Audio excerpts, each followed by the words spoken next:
মুফতি সাখাওয়াত হোসেন রাজি সাহেব দামাত বরকাতুহুমের শুকরিয়া আদায় করছি যে তিনি রহমাতুল্লিল আলামিন ফাউন্ডেশন শিরোনামে ছোট বড় সকলকে একত্রিত করে ফেলেছেন।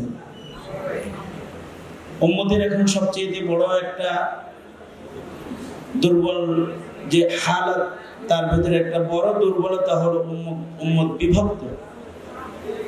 উম্মতকে ঐক্যবদ্ধ করতে নবী পাকের সিরাতের শিরোনামে যে ফাউন্ডেশন প্রস্তুত হয়েছে এটা সময়ের দাবি।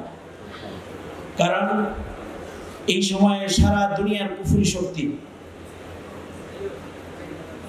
কাফির মুশরিকদের সংস্কৃতিকে প্রতিষ্ঠা করার জন্য মুসলমান সমাজে আক্রমণ করেছে। সুন্নাত শূন্য করে প্রাচ্যের পাশ্চাত্যের বেদিনদের সংস্কৃতিকে মুসলিম সমাজে চালু করে মুসলমানিত্বের যে রং, এটাকে মুসলিম সমাজ থেকে সরিয়ে ফেলার চক্রান্ত তারা বাস্তবায়ন করে ফেলেছে।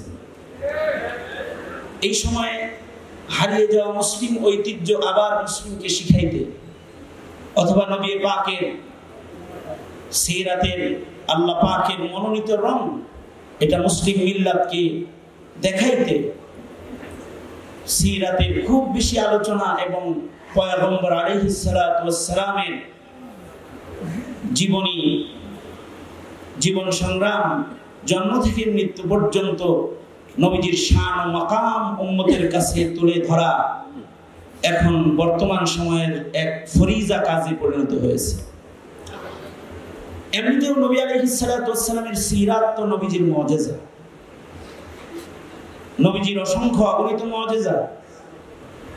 কেউ বলেছে নবীজির 300 মুজিজা জমা করেছে, কেউ বলেছে নবীজির 1000 মুজিজা এই কিতাবে জমা হয়েছে। কিন্তু কাসিম নানাতুবি রহমাতুল্লাহ আলাইহি তিনি একটা আশ্চর্য কথা বলেছেন, সেটা হলো আল্লাহ রাসূল সাল্লাল্লাহু আলাইহি ওয়াসাল্লামের শ্বাস প্রশ্বাস, কদম, ঘুম, চলা, নিদ্রা, সংগ্রাম, ইবাদত, দাওয়াত, যত কিছু আছে আল্লাহ রাসূল সাল্লাল্লাহু আলাইহি ওয়াসাল্লামের জিন্দেগি পুরাটাই মুজিজা। নবীজির জিন্দেগি যে পুরাটা মুজিজা, এটা এই মিল্লাতকে তো জানাইতে হবে। কে জানাবে?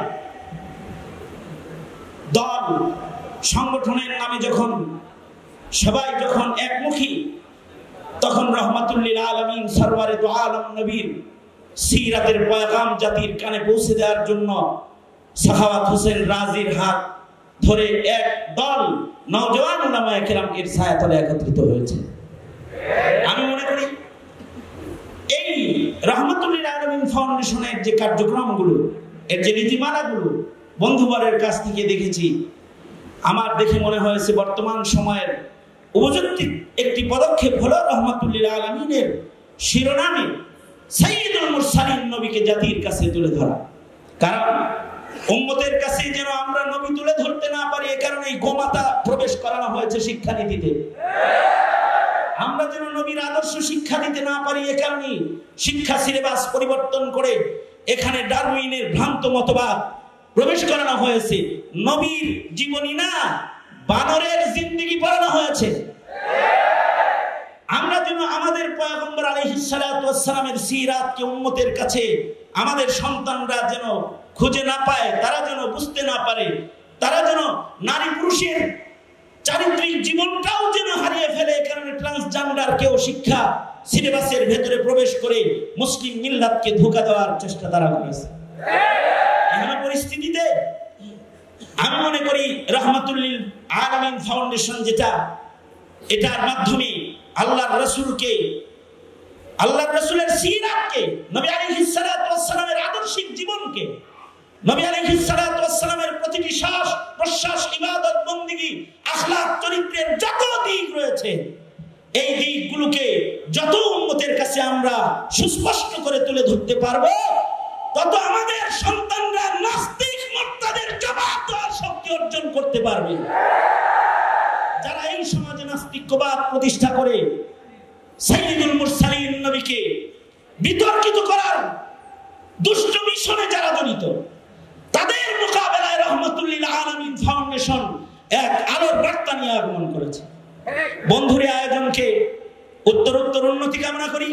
যে সকল মুরব্বীরা এখানে রয়েছেন তাদের কাছেও আবেদন জানাই, রাহমাতুল আলামিন ফাউন্ডেশনের এই ঐক্যবদ্ধ নিরপেক্ষ ও অরাজনৈতিক একটি সিরাত কার্যক্রমের নবী পাকের আদর্শিক মিশনকে জাতির ঘরে ঘরে পৌঁছে দেওয়ার এই যে দাওয়াতি ইসবাতি পেহলু, এটার মূল্যায়ন করে মুফতি সাখাওয়াত হোসেন রাজির হাতকে শক্তিশালী করে এই সংগঠনের কার্যক্রম দেশের প্রতিটি ইউনিয়নে এটাকে পৌঁছে দিয়ে যারা আমাদের পয়গম্বরকে আমাদের মুসলিম সমাজ থেকে ভুলে দেওয়ার চক্রান্ত করেছে, তাদের মোকাবেলায় আল্লাহর রাসূলকে জাতির হৃদয়ে প্রবেশ করানোর এক বিপ্লব ঘটায় দিতে হবে।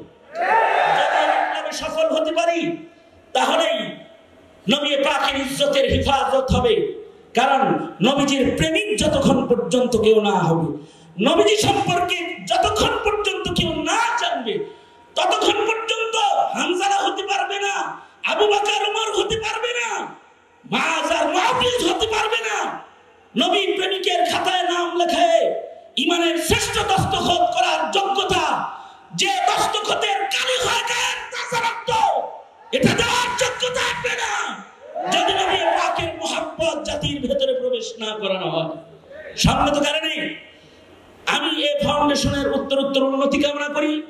আজকে তোমরা যারা ছাত্র ভাইয়েরা এখানে এসেছো, তোমরা নবী পাকের সৈনিক হিসেবে তোমাদের মিশন হবে রাহমাতুল আলামিন নবীকে এই জাতির আবাল বৃদ্ধ বনিতার কাছে পরিচয় করাইয়া দিয়ে নবীজির আসমত আর মুহাব্বতকে তাদের হৃদয়ে গভীরভাবে স্থাপন করে এই মুসলিম মিল্লাতের এক দ্বিতীয় বৃহত্তর মুসলিম দেশ বাংলাদেশ, এই দেশ থেকে কাদিয়ানীদেরকে অমুসলিম ঘোষণার জন্য আশিকিনের রক্ত কালেকশন করা, নাস্তিক আর মুরতাদের বীজ যারা এই জমিনে রয়েছে তাদেরকে উপরে দাদাদের দেশে পাঠিয়ে দেওয়ার জন্য রক্ত দিয়ে আশিক রাসূল পয়দা করা, এটা হবে ফাউন্ডেশনের একটি মৌলিক উদ্দেশ্য ও লক্ষ্য। আমি আশাবাদ ব্যক্ত করি যদি সামনে বাড়া হয়, আমার মনে হয় এই জাতি আশিক রাসূলেরা জীবন দিয়ে হলেও সিরাতের মুজিজা হেফাজত করার জন্য রাজপথে ময়দানে সর্বত্র তারা ঝাঁপিয়ে পড়বে। তৈরি আছেন তো ইনশাআল্লাহ? দাওয়াত দিয়েই আমি আমার সংক্ষিপ্ত কথা এখানেই শেষ করছি। আল্লাহ তাআলা আমাদের সকলকে সরওয়ারে দু আলম নবীর শান ও মাকাম বুঝবার তৌফিক দান করুন। सबक वहदत का दुनिया को दिया हजरत मोहम्मद ने, दुई को दूर हर दिल से किया हजरत मोहम्मद ने, बड़ा एहसान दुनिया पर किया हजरत मोहम्मद ने, शरीके दर्द मजलूमा अनी से हाल महरूमा, दिल का आलम का हाथों में किया हजरत मोहम्मद ने। अल्लाह रसूल सल्लल्लाहु अलैहि वसल्लमेर এই মিশনকে আমাদেরকেও আমাদের মিশন বানাইবার তৌফিক রাহমাতুল আলামিনের ফাউন্ডেশনের ছায়াতলে এসে আল্লাহ তাআলা আমাদেরকে মিশন বানানোর তৌফিক দান করুন। আমিন। ওয়া আখিরু দাওয়ানা আলহামদুলিল্লাহি রাব্বিল আলামিন। আসসালামু আলাইকুম ওয়া রাহমাতুল্লাহ।